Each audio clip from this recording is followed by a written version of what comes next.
Oke, bagaimana saya menilai pengaruh berita ekonomi dan geopolitik terhadap harga emas? Nah, jadi kita akhirnya ke sini ya. Jadi berita ekonomi sama geopolitik itu pasti berpengaruh.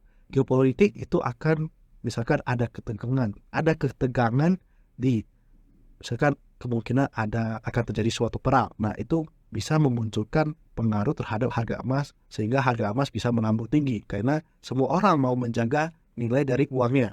Sehingga mereka akan cenderung untuk membeli emas.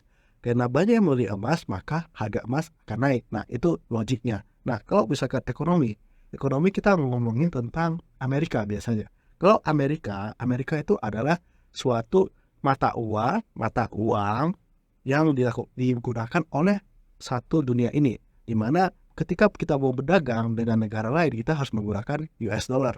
Nah, kalau begitu berarti ekonomi dari si Amerika itu satu punya satu punya satu suatu nah apa ya pernah punya suatu pengaruh pengaruh yang sangat besar terhadap harga dari emas. Jadi ketika ekonomi dari Amerika itu mulai menyusut, maka harga emas harus melambung tinggi. Tapi ketika ekonomi negara US itu naik kuat, mereka bagus ekonominya, maka harga dari emas akan turun. Jadi pengaruhnya lebih ke sana.